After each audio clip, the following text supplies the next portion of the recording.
listening to the Energy is Love podcast. Energy is love. The Energy is the Love podcast. The Energy is Love podcast. Energy is love. And then it's the awkward. Energy is Love. Hello, podcast. we have started the podcast now, and this is the beginning of it. Podcast. And that's the part where So we start coughing and sneezing. yeah, now we started the podcast. So we're back. Kory, I don't remember. I was going to look before we started actually what episode you were on recently. But you were on a previous episode in the past, which 203. 203. So that was a while ago. Oh, God, it was check. almost like two. Fact check. Right. There. Bam. It's like 2 months ago, right? Yeah. I don't know. 203 was the See if episode. The date is Yeah, on give me the here. date, sweetheart, and the time and the location. Date. The location is right here. It says, oh, sorry. It says 1 month ago. Okay. Doesn't give me the date, just 1 month ago. Yeah, so it was a while ago. Mhm. And he's back, and he brought his wonderful, amazing wife, Dani. So welcome, Dani. Thank you. Thank you for coming and being a guest on our little podcast. It's not little anymore. Oh, yeah. That's one of the things I've had to change. It's not little, it's big. Right off the bat, Kory, we totally spaced it when you were on the show, and after the fact, we're like, we didn't even address it because it was like, I don't even remember why, but we were just completely oblivious.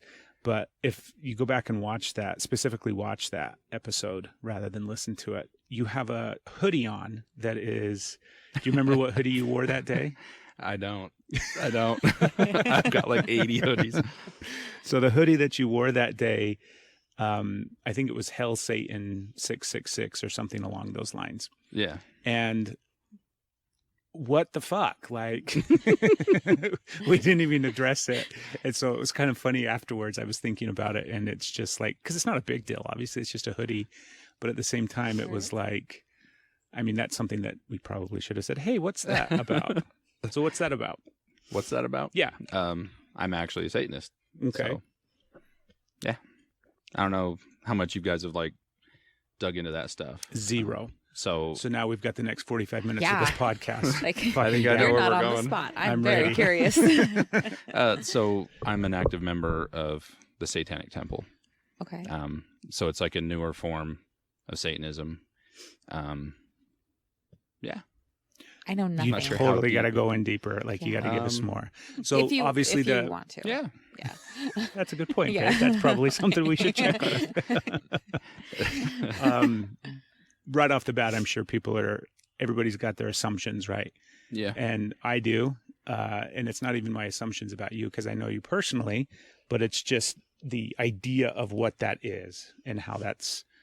So help us understand what the fuck that is. Okay. We actually had a conversation kind of like that today. We were kind of bouncing about the atheist and then this more modern form of Satanism. So for TST, there is no, you don't believe in God. You don't believe in Satan. You don't believe TST. Satanic Temple. Okay. Instead of repeating that 80 times, just call it TST. Okay.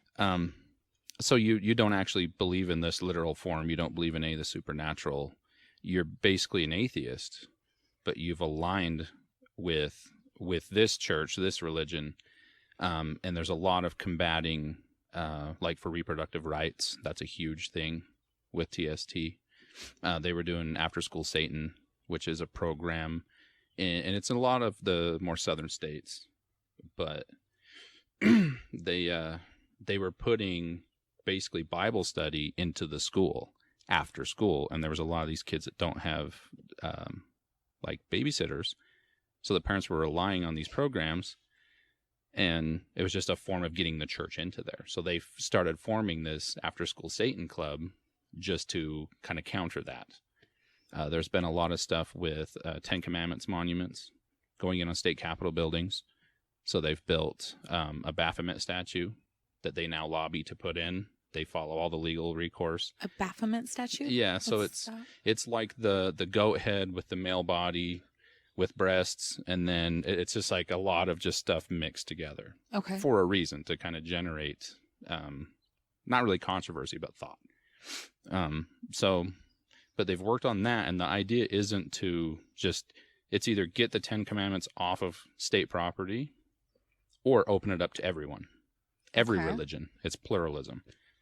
Because like we weren't founded on a Christ-based, Christianity-based. Our forefathers didn't establish that. It's completely clear that it's not. They were very against that. They wanted it to be just separate. And that's a lot of the battle with TST, is those are kind of the forefront. So, yeah. Okay. I feel like there's a lot What more. What do you got? Well, Yeah, throw some I questions don't even out know there. where to start. Like, I don't even know. I don't even know. Is it when you, like, if us, meaning the layperson, thinks about religion and has a perspective about religion in this country, not just Christianity, but just religions as far as kind of the generic structure of a religious belief system and kind of practices, do you follow not necessarily the same structure and flow, but like, do you have some sort of meetings on a weekly basis that you go to? Do you have a belief system? Do you have a book? Do you have practices? Do you know what I mean? All these kind of It's things. still in its infancy. Okay. In a lot of ways. And you can always go to the site, and I'm not the best resource to just start firing off stuff for the temple, but it's not that there's like a satanic Bible. That book exists, and that's from an older form, and it's very wonky and outdated and very broken. Okay. And that's the Church of Satan. You've probably seen LaVey, the bald head, used in the 70s, was a big deal in California. But anyways, Yeah. it's usually that's kind of what people think of. So one thing that the temples used to combat and use their religious affiliation, they actually have tax exempt status as a religion. But one thing that they've used this for is with abortion and with reproductive rights. They said that there's been law passed where, I'm not sure exactly which states, but it was mandated you had a 72-hour wait period as a woman.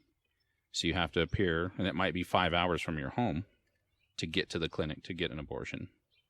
So then you have a 3-day wait period. If you have other kids, a job, you have to drive there, all that stuff.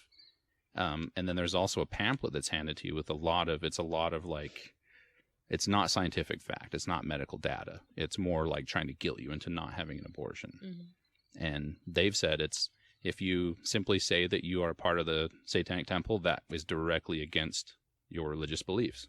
So these laws do not apply. Wow. You can now get your abortion when you choose. Seriously? Yes. So there's that's kind of the forefront, and there's some stuff like that that I feel amazing. I feel strong about. And there's always that idea, and it's kind of pushed that way in movies and TV, that there's killing babies and sacrificing animals and all that kind of stuff. And the temple kind of uses that as ammunition. It's kind of taking it as we're going to take your foe and your religion and use that as our hero in a way. Okay. We were talking about that book that I'm going over. The Yeah, Revolt of the Angels. last night. Mm-hmm. Revolt of the Angels. And it talks a lot about that, about just perspectives. So. Yeah, because you save lives for a living. Mm-hmm. So I'm really curious now. So it's basically like atheist, you said? Mm-hmm. So you don't believe in one or the other, but it's called? Mm-hmm. Can you help me with that? My brain's like, so what do you, I feel like if you name it after one you're following. You're using basically the anti-hero in a way. Okay. And it's ignorance. I'm so sorry. I don't have any of that. And it's not. It's just back in the 80s, there was the big satanic panic. Mm-hmm. People were always, it was on Geraldo. It was a big deal, but people were actually getting convicted of crimes that didn't occur. Okay. It's a lot, and this is what it was played up to. There was people playing records backwards, looking for messages from Satan. Mm-hmm. Yeah, I remember. I hear that. Yeah, and Dungeons and Dragons and all this stuff. We could not play Dungeons and Dragons as kids. Mm-hmm. Our parents specifically said, like, I remember the family, like not the family, but the kids that played Dungeons and Dragons, and they're like, "Yeah, you can't go over there and play. Like, you don't get to play with those kids anymore." I'm like, what the fuck? Like, I don't know what this game is. I want to play it, but we specifically could not go play with those kids. Yep. And it was just drummed up in the media. I still hear people say the born again Christian will come at it from, I was a high priest in Satanism, and no one ever says when, where, who were you with. It's always just this story, and they never come up with facts. They never have anything to back it because they never were. Okay. It's not that organized for that at that time. It wasn't that organized where you were just this high priest in this huge satanic movement, killing babies and doing all these things. It wasn't there. But it's a cool story to tell people of, I was a high priest in in Satanism, and now I'm reborn and I'm saved. It sounds really great. Like, see what I did? But no one ever fact checks. No one ever goes back. And that's kind of what TST is doing. They're going back and fact checking a lot of these stories that were used, and they're coming down to there's a huge movement with psychology right now, and there's a lot of videos on it right now. That's a big movement. There was a small kid, and I was just watching it earlier, and I can't remember his name, but his mom basically thought he was autistic, but she also thought he had demons like in him, and then the psychiatrist just played into this and totally used it. And they've tried to get her license pulled. State of California wouldn't do it. Like, the kid died because of their treatment. It's a big deal, How long have you been practicing or believing or whatever we want to call it? So I've pretty much always been an atheist, and that's kind of where your question's at. So you said the atheism versus this. Mm-hmm. It's kind of like atheism where you don't believe in any of it, but with a little bit more pepper. Like, you're actually going to be organized, where atheists don't really have any real grouping, any of that organization. TST does. There's like a common movement with it, and you can look at their site and see the chapters as they're starting to pop up. There is one in Salt Lake. So if you've been atheist your whole life, at what point? Because still, Kory, like, I'm having a hard time, like Steph is, I think, with, I'm an atheist, or essentially an atheist, but yet I believe in Satan. And it's like, well, how can you believe in the antithesis or the anti-hero of the thing that you don't believe in? And so that part's confusing for me, but we don't have to go down that rabbit hole. It's more of like, it's pretty simple. So if you think of it like this, it's at least with TST, that's what I can talk more specific about. TST has kind of moved past religion. Okay. You don't believe in a literal Satan. You don't believe in heaven and hell. You don't believe that you're going anywhere. Those are the same beliefs as atheists. Mm-hmm. You've just kind of said, I'm going to kind of stand up for the religious rights. I'm going to be organized with like people. So at least from the temple's point of view, like when you hear the hell Satan, it's like a mockery. Okay. Because I don't believe in Satan. I don't think I'm going down to hell and burning forever. And I would never condemn anyone else to that. I simply just don't believe in it. So basically, for all the rights that the church or Christianity of all that have taken away from people, you're trying to give back. Is that what? It's more just pluralism. So the idea that everyone can have a piece of that pie. Okay. Everyone can be represented. It's a lot more tolerance with, I'm not going out trying to say you are wrong and you are wrong or anything. Mm-hmm. You simply have a right to believe what you believe, and you should be able to have a monument on the state capitol just like anyone else. Well, I have to, how would you, if I didn't already know you and all of a sudden I just heard that would have intimidated me. I'm like, I don't say that. Why is that? From everything that's out there. Yeah. I'm not a religious person, but I'm also, like, it's definitely affected me to where I'd be like, well, shit.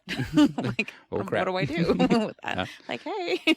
So how do you, like, get...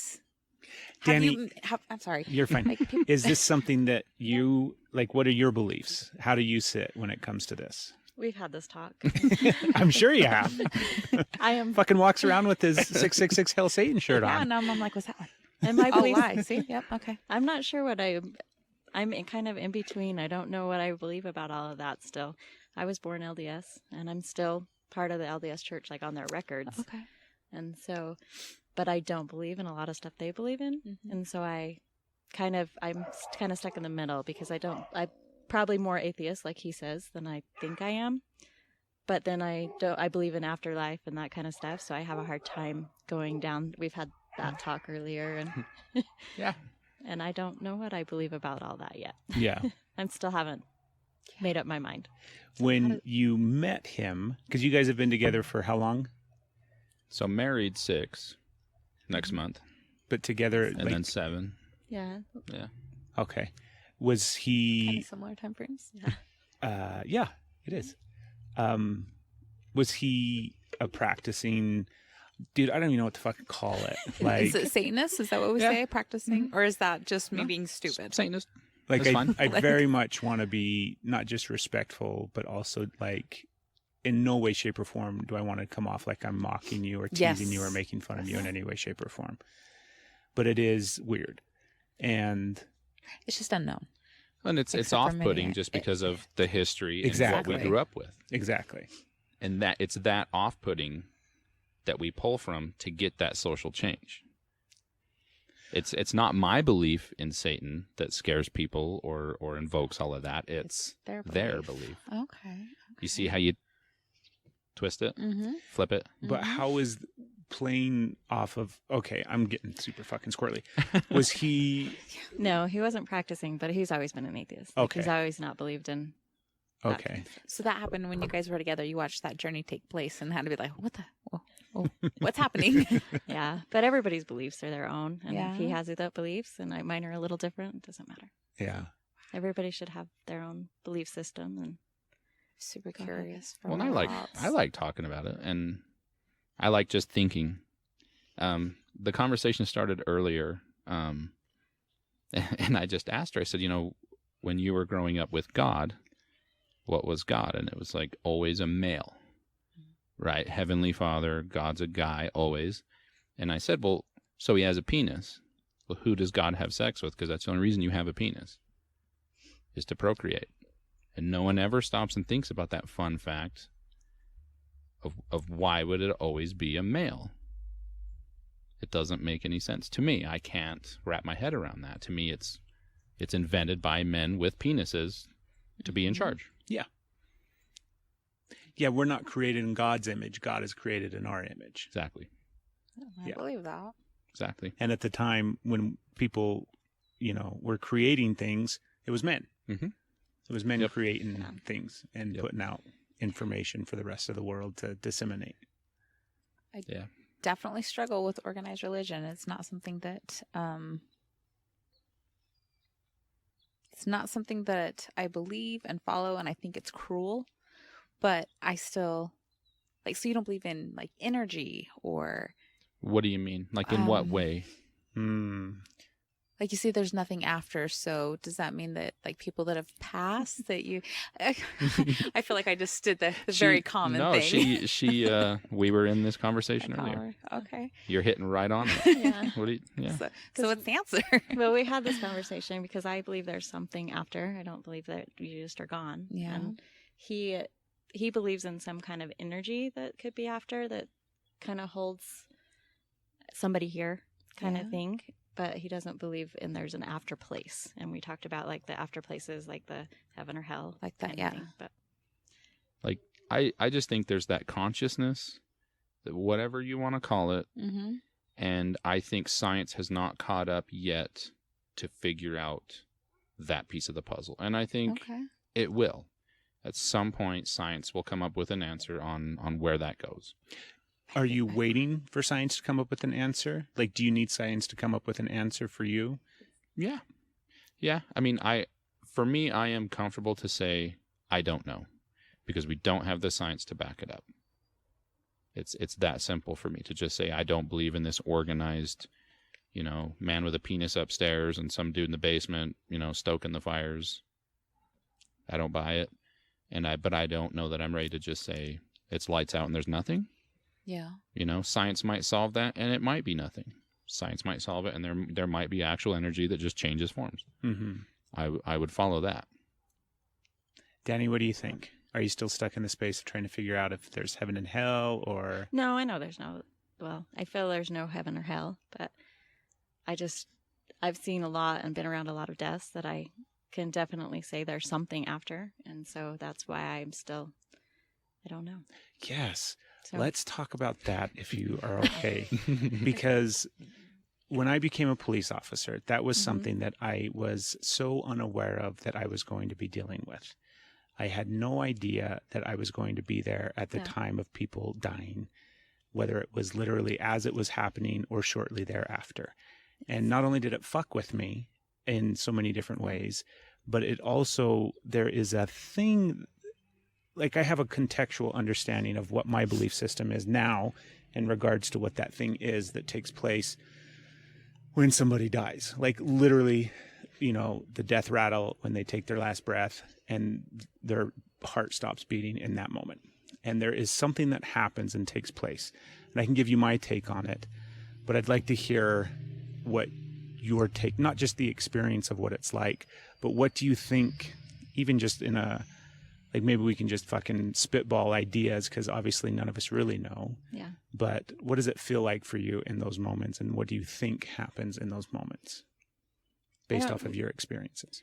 Well, I've dealt with a lot of death through First both off, of you're a everything nurse, I worked. right? Yeah. Okay. Because I worked in the nursing home for about 8 years before I actually became a nurse, and now in the ER, and I see a lot there as well.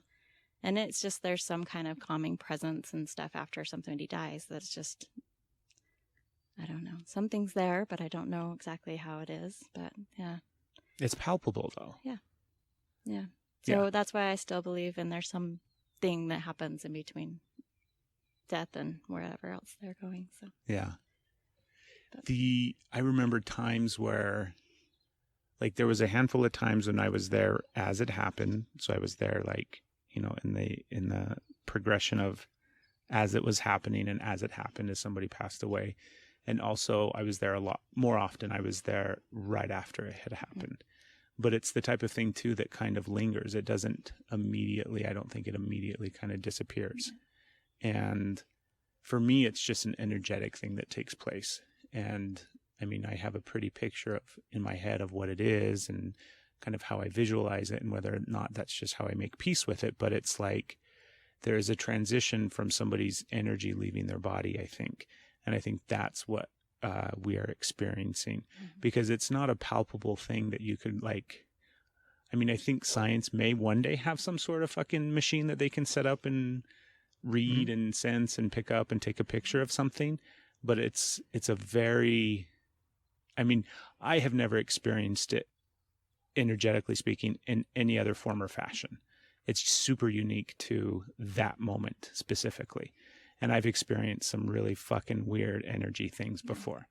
But there's something about that moment that it's like, oh, there's that thing. And it always feels the same, regardless of the situation or the person, I think. At least for me, it always feels the same. And it's something that, yeah, honestly, I mean, it's uncomfortable. I don't feel super comfortable there. yeah. Well, at the nursing home, they always had unexplainable kind of things that happened. Like they always had a lady in white that would walk the halls, and they always had these kids. And I actually saw a couple different times that were very unexplainable things that I saw walking the halls or doing stuff when I worked there. So yeah. So. And you just chalk it up to whatever, I don't know what that is, and I move on? Yeah, it kind of gives you a creepy feeling, but... Do you ever sit with it longer? Sometimes it's a little peaceful. Like there was a time that one of my ladies actually was talking to me, and all of a sudden she said their kids just ran down the hall, and they went running down the hall, and I walked out, and as soon as I walked out the door, I looked across the room and saw one of the guys pass away. And it's just like was kind of peaceful, but then on the other hand, it was kind of creepy. So yeah. Yeah, it is creepy at times. Yeah. You've also experienced a lot of death. Have you noticed that, what they're describing? Yeah. And that's why I don't just, say, no, that's a bunch of crap. Yeah. Because I've experienced the exact same feelings. And that's why I say it's definitely there. I just can't answer what it is. I Okay. don't know. And I'm comfortable in saying I do believe. I mean, people used to think the earth was flat. Flat out. And it's coming back in style. It's coming back in style. Right. You're going to fall off the edge. You know, I mean, people would see things happen with the sky, with stars, and attribute it to a god or attribute it because they didn't know. And then as we learn more and learn more, we have answers. And I think that will come. It will just come with time. We'll figure it out. And I'm comfortable with that. But I felt it. I don't think we'll figure it out. We I figure really don't. everything out. Yeah, but think about We got Trump. think about how dumb we are. Do you know what I mean? Like, we can't even agree on global warming. No, it's Right. a farce. So the idea that somehow we're suddenly going to be like, okay, we figured this out. Science has proven that when you die, you go to this place. It's not heaven. We were wrong. It's just a meeting area, and it's located off just to the right of Jupiter, and that's where you hang out until you transition into the next part. We don't know what that is, but we've got this part figured out. Everybody would bullshit. Like, you'd have people that suddenly that would be their new religion, and then there'd Oh, people yeah. that would, nobody's going to agree on it, regardless of what science says. Yeah. Dani, what is one of the biggest, do you think, like, misnomers or things that people, like, what's one of the biggest misunderstood things about nursing and working, like, in the ER? One of the biggest things is, I guess the hard work that we do. Sometimes people come in and take it for granted. I guess a lot of times I want to say that, and see us kind of goofing around or doing something, even though we've just dealt with something really hard. And that's kind of the biggest thing that I think is the worst part of my job. So, That you think that people just don't really understand what it is that you guys do? yeah, I think that's very Super accurate. very accurate. Yeah. So what would be one thing that you could, like, I always like to think about, over the years, one of the things that I've tried to do in regards to police work, because same thing where people have no idea what cops do, and it's super misunderstood. Same thing with being a paramedic, same thing with being a dispatcher Once upon a time. back in the day, right? It was a Wednesday. But what is something that you could, like, describe an aspect of the job that is super routine and regular that people wouldn't really even, do you know what I mean? They don't even have the understanding of, we didn't realize that was something that nurses do day in and day out. Yeah. I think it's different. All the different places you work and what you do, but in the ER especially, we could be dealing with a really critical patient, and the people outside of that don't realize how hard it is on their nurses, and draining and mentally draining, emotionally draining. So it's hard to understand that when you're in another room and you feel like you've been waiting forever and you don't realize what we're doing in the other room. So, and dealing with, sometimes it could be what we're dealing with another room. Yeah. Yeah. Yeah, I can't even imagine. I had some experiences, like, because oftentimes cops come into the ER and then they're in and out and they don't really spend a lot of time there. Or at least I didn't spend a lot of time there. And there was a handful of times where I was there for longer periods of time because of some situation or some dynamic. And I have two specific ones in mind. And one of them was a motorcycle accident where the guy got transported and we had to show up and do a bunch of different stuff because we were trying to charge him with a DUI. It's so fucking stupid. It's such a waste of time. But at the same time, watching everything that was going on, I mean, there's like 8, 9, 10 people working on this one guy. Mm-hmm. And that was very shocking and surprising. And then the other one, there was I smile because unfortunately I still have that part of me that kind of is sadistic and revels in the joy of people getting karma sometimes coming back and getting them. But there was a guy that we dealt with on a really regular basis for quite a significant amount of time that dealt quite a bit of drugs, and he got cut the fuck up really, really bad and almost died. And they took him. You're looking at me like I'm terrible. No, I'm not. I'm just like, a lot of things just happen right there that I'm going to ask about in a minute. Keep going. But I remember, because we had to be at the ER quite a bit longer because we were investigating a bunch of different stuff because obviously there was a big crime that had occurred, and just watching everything that went on to help that guy. And like, that's one thing that I think you guys don't get enough credit for, is how it doesn't really matter what comes through the door or who that person is. Yeah. It doesn't matter. Like, it just doesn't matter anything, right? You guys are just going to help them regardless of whatever the situation is. And I think that's super amazing. Yeah. It can be really hard sometimes. Yeah, I was going to say, I bet that's incredibly hard if you have, there's going to be situations that it would be. Yeah. Yeah, we've had to take care of some people that we know have done bad things or did something, and you just have to put that out the side for right now and do your job. Yeah. So, Wow. Yeah. You get a lot of credit for that. What were you going to say, babe? Well, it's circling back around, and so I don't know if you want me to or not, but you said sadistic, and you reacted, and I'm like, that's not going to be a bad thing, or is it a bad? Like, clarify that one. Is that a derogatory term? Like, what does that mean? Being sadistic? Well, I thought it did, but that was also like the whole good versus evil thing that maybe not is a play. I'm sorry, I'm doing my best here. I realize I sound like a dumbass, but I am just like pulling from something that I have no information on. No, in my mind, I was kind of, I mean, not now, even though I kind of smile at it, but back then I was kind of relishing in the fact that this guy that had caused so much heartache and pain and suffering in one way, shape, or form, right, was now getting his own taste of that in a sense. I get that. But for me, that's kind of sadistic in a sense because, I mean, he was fucked up. I mean, he survived, but that guy was damn near dead. And I saw the wound. Somebody went after him with a utility knife. Oh, shit. And so it was a brand new, nice, good, clean utility knife that made some pretty impressive cuts on his body. So I have a story of somebody that did that to themselves. well, this is suddenly just the happiest podcast ever. Right? No, that's not what I meant, but... Are you asking me what I think of sadistic? What that term means. Is it now... Like what it means to me? I think you are a really good person. Well, However, let's not I don't stretch know, it. right? I don't know. I don't know. I don't know from what I know of you and the little bit that I've got to know of you and what I've heard about you and what you do. Like, you're a good person, so I'm not afraid.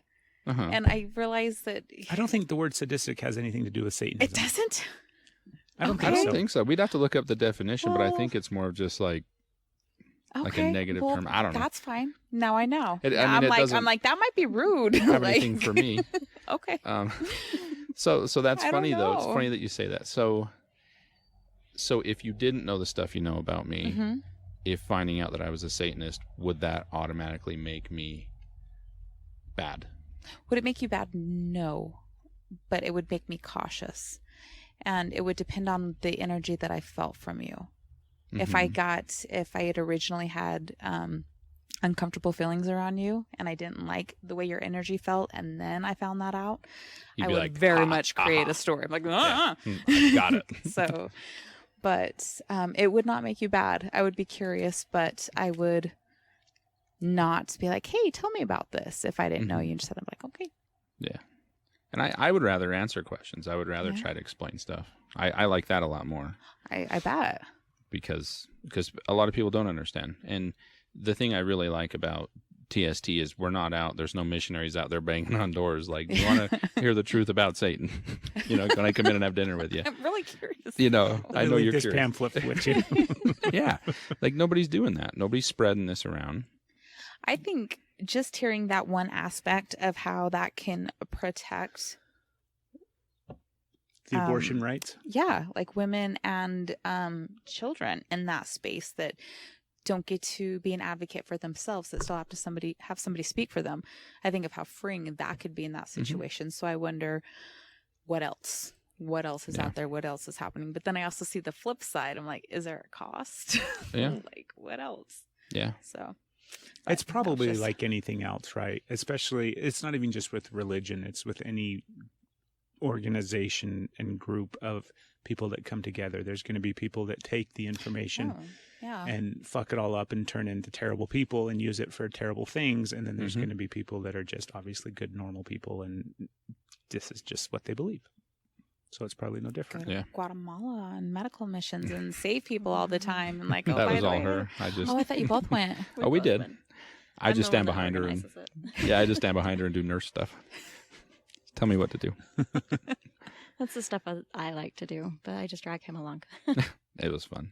I like it. You want to talk about that? What, the Guatemala trip? It's Here. Have you already talked about all of that? You mentioned it briefly touched on the on it. last episode, Yeah. but So I actually am a sexual assault nurse as well, and I took a class from one of the ladies in Salt Lake. Her name's Susan Chasson, and she has her doctor, her PA. She's a nurse She's practitioner. an MP, yeah. MP.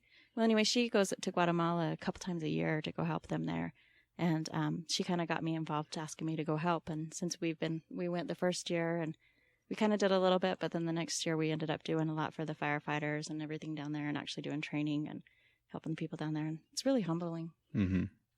It's a really good experience. So. Yeah. do you do any of the sexual assault stuff there as well? No, that's just Just here. the connection that you had with her to get down there? Yeah, she was actually my teacher, and that's how I learned, is from taking that class from her, so that she did it. So Yeah. yeah, I just do sexual assault. Yeah, I'm over the same sexual assault group in Tooele. I'm over Tooele counties. So that's You're another over the whole thing group? that people have. Like, there's so many parts of society that people don't fucking know anything about because nobody talks about it. It's stuff that we don't look at, we don't address. It's like the part of the stuff that we keep over there. And what's that? Oh, don't worry about that. Look this way, right? We're going to deal with all of these other nice, fancy things that we like to focus on. And sexual assault is one that nobody likes to look at or think about or talk about. So what could you, rather than me trying to come up with some fucking question, Dani, like, what do you want to talk about when it comes to that you think is pertinent for people to understand? You know, it's hard because there's not education out there. Like you said, it's really hidden. And having the group we have and actually seeing the cases we've seen, it's pretty sad. I mean, and it's a hard thing to get out there to the public to see that it happens. And we actually go down to Dugway. We've been to Dugway a couple times to do it in like a training down there for the officers all in Dugway and stuff. And we've been down there a couple times and done presentations down there and done some different things with it to just kind of get education out there to the people or public, like how to report it. I mean, that's huge. Utah's really bad for reporting because it's something that people look down on. And so you don't get the reports on it that you should get, that should happen, but they don't. So do you think it happened? Like, have you been surprised at the more you've learned and the more you've been involved with it, at how much it happens and how frequently it happens? I think it happens a lot more. For sure. Than it is reported, like I said, but it's slowly increasing. I've done it for 8 years now, and I think the last 2 years we've actually tripled our numbers. Yeah. So it's kind of crazy. Well, and a lot of it that blows my mind is it's typically the person's partner.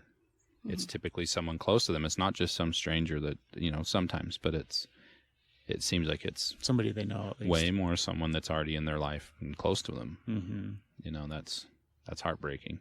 When people don't realize, like spouse sexual assaults happen a lot, and they don't report it because you don't think you can do anything about it anyways. It's their spouse. So Yeah. Well, that's like the first go-to, I think, response is there's nothing to do. Like, there's nothing to do about it, especially. There's nothing to do about it. Nobody's going to believe me. Or you're There's trapped. like, how long is like, there's the kit, the stories of rape kits not even being returned for years. So evidence of just kind of being sit there. And then you have to still sit with this person, which if you're going to turn them in, they're going to hurt you. And that's so how do you changed find now. the strength with that? yeah, that's changed. And last year, they actually ruled that out. So now all the cases are being going over and actually taking DNA out of every case. So they're not Really? they aren't on the shelves anymore. That's fantastic. That was in 2019. They had finished processing everything that was backlogged, and it's now in the database, which is And great. Tooele County has never logged any or put cases on the shelf. They've all been taken over to the crime lab and opened up and done. But Salt Lake was way backlogged because they would only pull the ones that were needed for court, And so there was cases there sitting there for 20 years. Oh my Mhm. God. But now they've actually gone back and it's all being opened up now and done. So That is good. Yeah. That is good. That the most information that comes out is that misinformation on that. Yeah. Because it just kind of Mhm. the way it spreads is like, this is a thing. It's going to sit on a shelf. Nothing's ever Yeah. going to be processed, and you're going to pay more for coming forward. So having that out and knowing that everything is getting processed, what other resources are available or ways that it can get the word out to women and men that are sexually assaulted, that there is now more hope in coming forward? that's hard because it's hard to get it out there everywhere. Just the groups and the trainings we've gone to and actually done around a little bit over Twila has even grown because we've actually done some trainings around Twila and Dugway and all that. That's got the information out there that we do them out here. A lot of people don't even know we did them at the hospital out here. Mm-hmm. And we have been able to put that forward to everybody as much as we can. But now anytime they report them, they bring them into us. So it's getting more, Yeah. like we're I seeing was- more and more. I was actually fortunate enough through her going to this training. We went with a lot of the police agencies, and it was a strangulation training. So me being medical, it was really good to see a lot more in depth on what we're looking for. And a lot of people always say choked. I was choked. And there's just a whole slew of things that can come hours later that are Mhm. a big deal that anyone else will just dismiss it. No, just fill out your statement and go down that road. Whereas medical wise, they need to be seen for sure. So, and being more exposed to it through her has opened my eyes to a totally different world with what I do for sure. You will.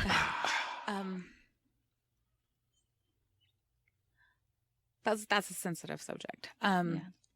When I went through training, went for being a dispatcher, they were talking about that and how to hear that on the phone and listen for the cues so you could hear if they had been choked, if they'd been strangled.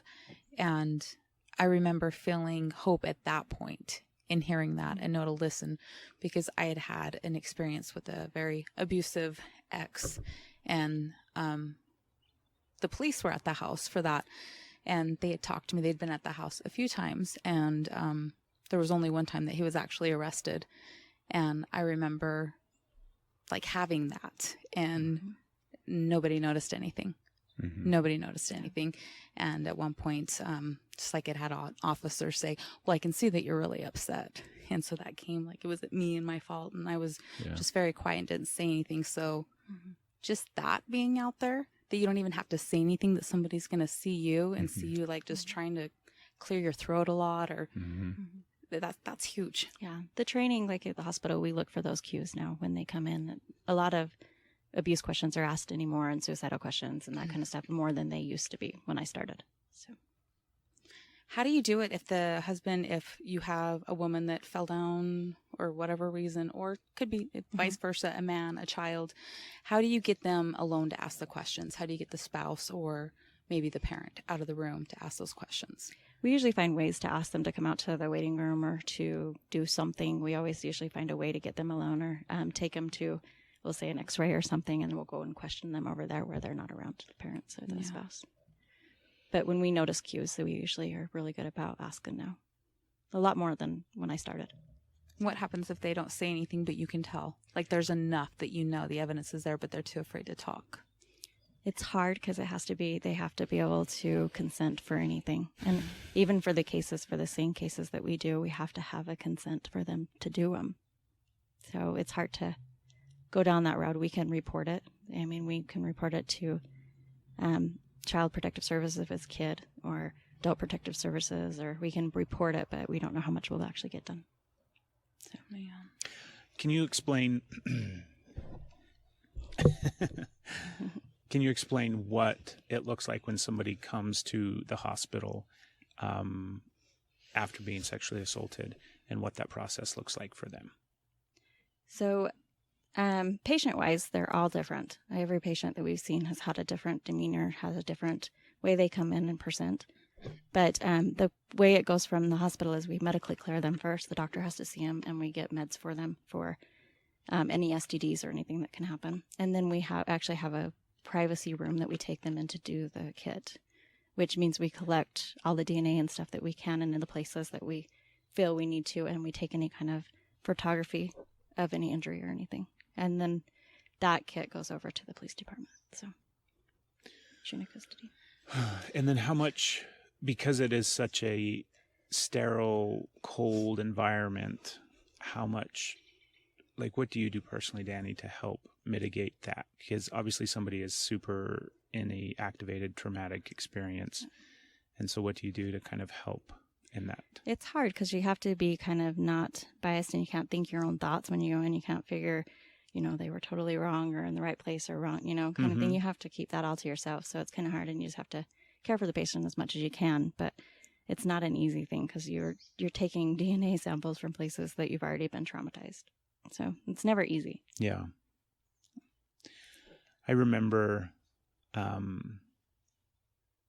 unfortunately, I did a terrible fucking job. I don't remember specifics from when I was a police officer, like specific cases and things like that, but I remember very well treating reports of rape or sexual assault with a lot of indifference and just like annoyance and bothersome. It was literally just a pain in my ass. And that's terrible. Yeah. And I think that I wasn't alone in the way that I approached it, because not all agencies are the same way, but the majority of the way that agencies work is if a crime is reported, you'll have a patrol officer, and a patrol officer is somebody that just does everything, right? They do traffic stops, they just do everything. We'll go and take that initial report, and then you'll have detectives follow up after the fact to investigate. And so in taking those initial reports, I remember being because there were times where it was like so far after the fact, right? Where it was weeks or months or something like that after the fact. And having the perspective of like, obviously there's nothing that's ever going to happen with this case, and there's nothing to really do with this case. And I regret it terribly. But at the same time, do you know what I mean? I did what I was taught. I did what I was shown. I did what I was trained to do in a sense. And I'm rambling because I'm feeling uncomfortable because I'm an asshole. But we all get that way. I've had cases like at 2:00 in the morning. I'm like, oh, I really want to do this. But then I got to tell you, I'm not going to bring up any kind of patient privacy issues, but I did have a patient one time that came in, and the story was completely like out there. Like, I thought, there is no way, and I'm doing this for nothing, and I'm spending my time here for hours collecting this DNA. And I just thought it was like the craziest thing I would have never thought would have happened. Well, it came back. The DNA actually came back that I collected and actually convicted the person. And it was like, it was exactly what she said it was. And I was like, so since then I take every case as that. So. Yeah, you have to. Like, there was a really good series on Netflix, and I don't remember the name of it, but Steph and I watched it, and it was, 10 or 12 episodes, and it was based off of a true story, and it was this woman that was up in Oregon or Washington or something like that, something up in the Pacific Northwest, and she was raped, and she reported it, but in the way that she reported it, I don't remember all the specifics, but essentially it was handled terribly by that police department. And they eventually ended up charging her with filing a false report.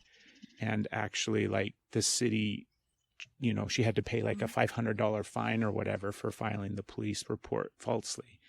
And then come to find out, she was brutalized after that too. The whole town was just, she lost everything. Yeah, because it was like, initially she reports, and then she recants, and then she doesn't, and then she that whole back and forth thing. And it was all just because of how poorly it was handled by the police. And then they have the flip side of it, of another case down in like Colorado or something like that, where it was handled so significantly different with, they have a style of police investigation now that they're teaching, and that is changing the way that police officers handle things, but it's like trauma-informed, not just investigation, but the way that you interact and interview and speak with and deal with people that have experienced traumatic experiences. And it was such a stark difference between, the old way and then the new way to do things. And the new way resulted in convictions as well as evidence that led to convictions for her case because the perpetrator had, crossed state lines and done it in multiple states. And so it was fascinating, and it's a true story, but it is so, like, as I was watching it, I could relate so much to the bad cops and the way that they did it and the way that they spoke to her and the way that they handled the situation. And it sucks, and it's just miserable, and it's one of those things that needs to fucking change, because the way that trauma affects people is different across the board to everybody, right? Everybody handles it differently, but I think across the board, it immediately takes what logically happens and just fucks it up for a while. Yeah, you and your lizard brain. Yeah.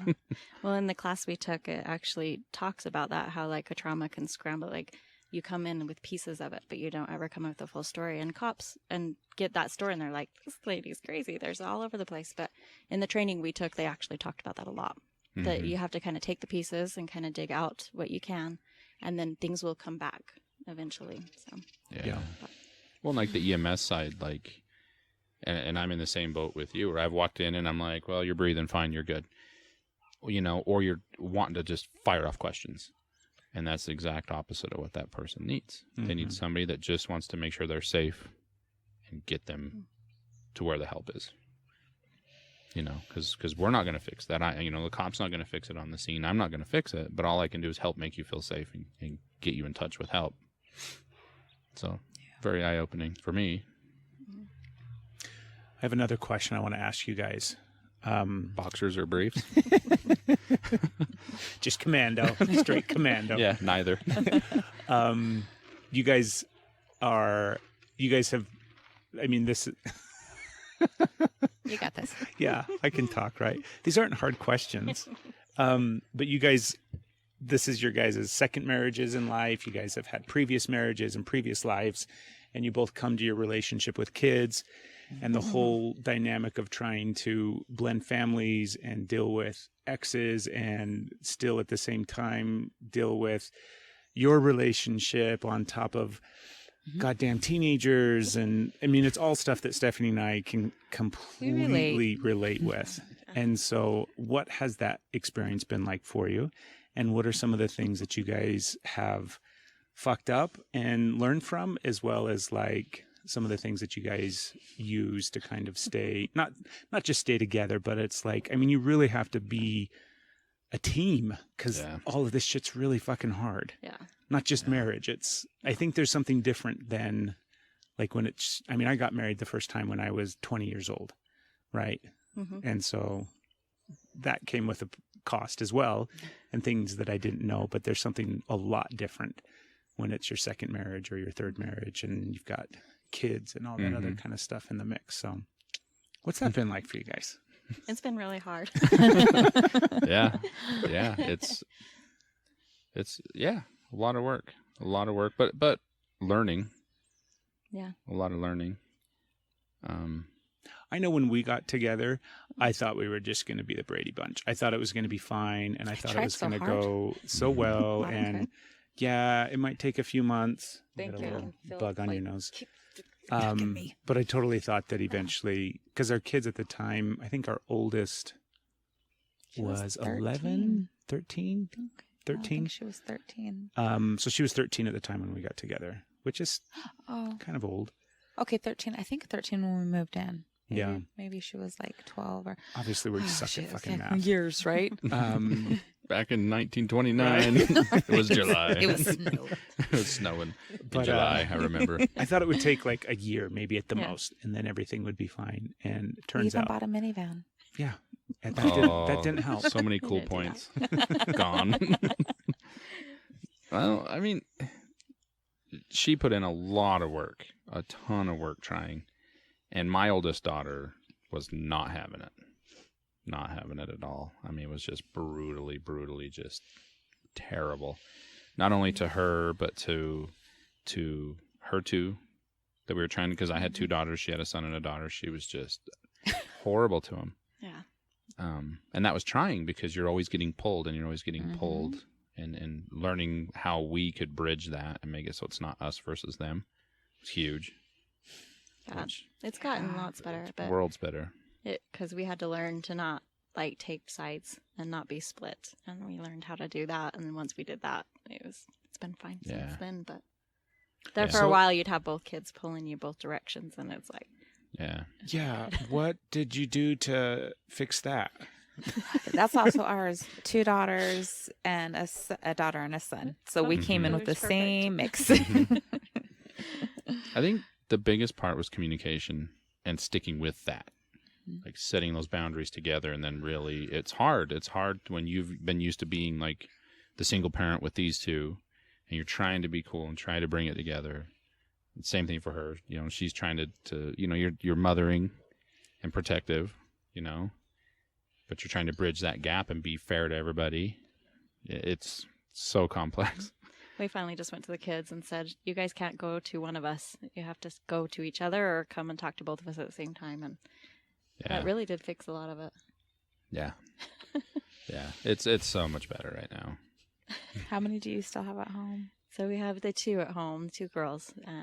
The son, he's 18. He just is at the U. He's in the dorms right now.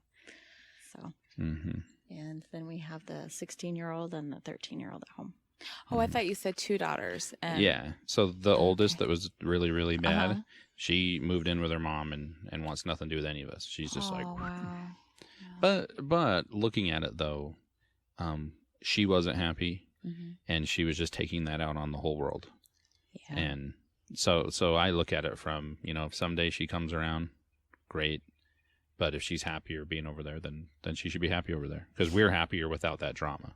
How old is she? You know? So she is the same age as the oldest boy, so they're both 18 right now. Yeah. She caused a lot of problems because she would take a lot back to his ex-wife and cause a lot of problems. Yeah. It's so fucking hard, isn't it? Good. Hard. So good. I think it should be like a completely, like, everybody should go through a class when they get married in the first time, right? And then if they end up getting married a second time and there's stepkids and ex-spouses Do you remember how hard you involved, thought it was? Yeah, there Get should be a ready. completely different 4-year course that you have to go through, because it's a fucking shit show nightmare. Yeah. The only reason it's easier for us is because we only have one left at the house. That's it. It gets way easier. Our 2 aren't bad. We have the 2 now, and they get along so much better, and it's really good right now. Well, and so my youngest, the 16-year-old, it's kind of done the flip-flop. The older daughter went to the moms, totally shut us off, doesn't want anything to do with us. The 16-year-old did the same thing with them. She wants absolutely nothing to do with them, calls her mom, is already set up. We're waiting until she's 18 because it's just easier.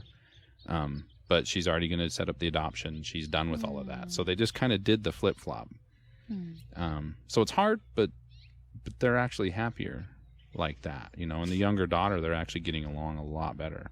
Nice. Because they treat each other. That's our biggest thing, is like, you guys can deal with your own stuff. You don't need to come tattle to us. We don't want you to be in trouble. We want you to just learn how to be an adult and do your stuff, you know. So they're taking that on. We should have tried that. Yeah, we should have tried so many things. That would have been helpful. We just, I honestly, it feels like we just ran around with our hair on fire I think we did. for like 5 years. And just said, why can't we all just get along? Yeah. And it did not happen. Yeah, we did a terrible We did job. great. No, we didn't. I know. We fucking did a terrible We job. did. It sucks. It's bad. We're lucky any of them are not just alive, but that they still talk to us.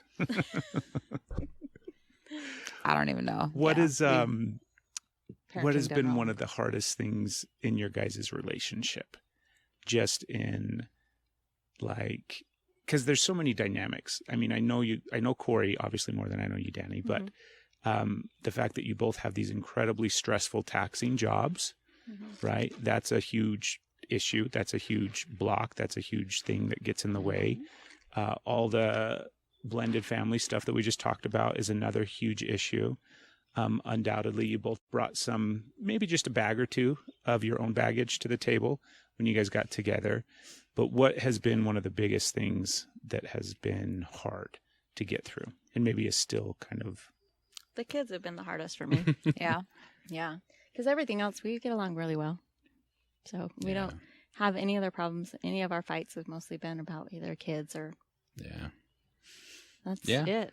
Yeah. And we really are like best friends first. Like, we were talking about this the other day, and we talk every single day, all day. Like we are always, whenever I'm texting, it's always her. It might be a kid bugging me for something. I'm like, but no, I actually like some of the kids. I like the kids. Some of the time. I like them some of the time. No, I like them a lot. Love them always. But I'm all like, the minute I wake up, hey, I'm up. It's just what we do. And like, you can tell in a text if there's something up. So we're really, really tight like that. And that paired with like trusting, talking about it, getting through the kid stuff, you know.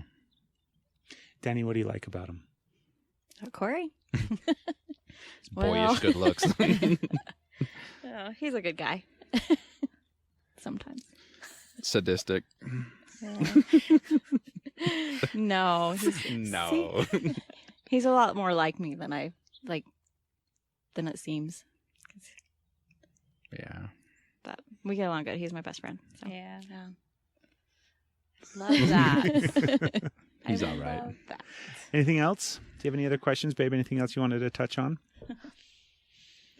You're still puzzled with the Satanism thing. I've got so You're many still batting it questions. around. Like I'm like We got, like, afterwards, 4-hour can we episode for can we that. just talk? Because I have so many questions. Anyways, yeah, I am. No, I love the teammate best friends thing. I relate to that too because this one is a pain in the ass. Right? It's like I love that. I love when I see that kind of connection. Yeah. And how did you stop fighting about the kids? Stop fighting about the kids? How did that happen? It was slow. You still fight about him, How? though, right? Yeah, sure.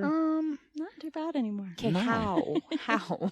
I think we can end the recording if we need to. I need to know No. what's happening. I think we just started to recognize, That they were playing both of us sides? yeah, the root of whatever that thing was, and went after that instead of like, you go back to that safe place of like, this is how I handle whatever it is. But we started figuring out more of like, where is this coming from? Why is this coming up right now? Went for the root of the problem, like together instead of, I'll just go take care of it. And I think we both had to realize that we didn't have to protect our kids, the two that we had each. And I think that helped a lot too. Because we were both coddling. Yeah. Both sides. A lot of smothering Yeah. along with the mothering. Yeah. We haven't gotten there yet. I think that is still... I'm not the only one that I says that. said No. we. I included myself. I didn't just say you. But I think that is, for all that Stephanie and I have been able to do and Which is accomplish and amazing. come together, and we have a beautiful relationship today. Mm-hmm. But I think the kid stuff is still... It's almost like the thing over in the corner there. What's that? Don't fucking look over there. Yeah. Don't do it. Yeah. We're not going we're- to talk about that or deal with that yet, because every time we touch it, every time we get to it, there is so much emotion there So that is much. so hard Good stuff. and Well, so it's hard difficult. to not take your side, and they want Yeah. to take their side, and Mhm. you just have to learn to not do that. Yeah. Well, Yeah. and together we've been working a lot more towards thinking about their future and how to help them be good adults, how to set up the groundwork to think like an adult, to critically think and look at the world with different eyes, and not just take what I say Yeah. as truth. Like look for these things, how to think through stuff and just go and do stuff. Like that freedom has been huge for both of them. So that helped a lot.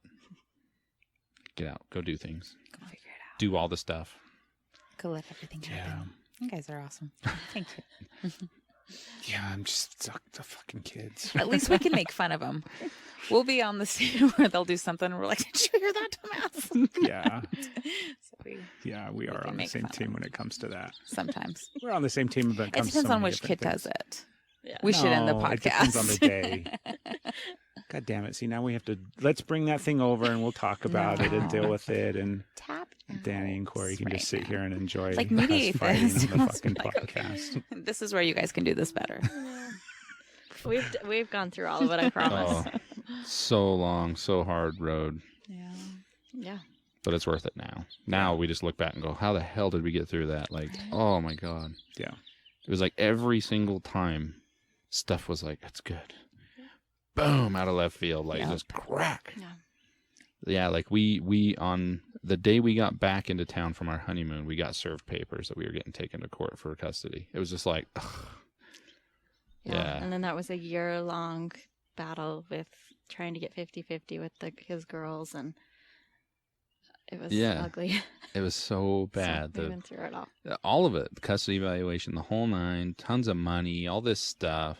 Mm-hmm. And then after that summer, was when my oldest threw a text messages like, "Oh, I'm not going to come back, and I'm not going to do this, and I don't want this." And it was just like the most chicken shit thing.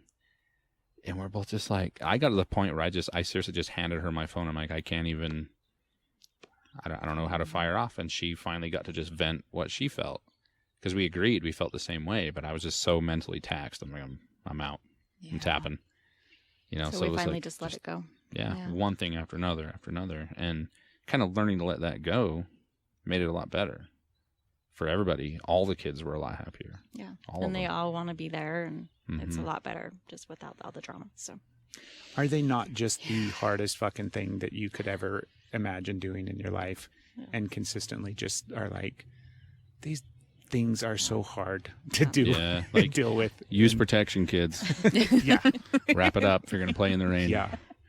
Yeah, hands down, they are the most wonderful, beautiful angels in the world, and That's we it. love them. the hardest thing Love to them so ever. much, but Jesus. Okay. Do you guys have anything else before we wrap No, up? I think that was good. I think it Yeah. was fun. Feel good? Yeah. Anything else you want to throw out? Yeah, you want to plug any sponsors or anything? Promote your website. Promote your website, your little big podcast.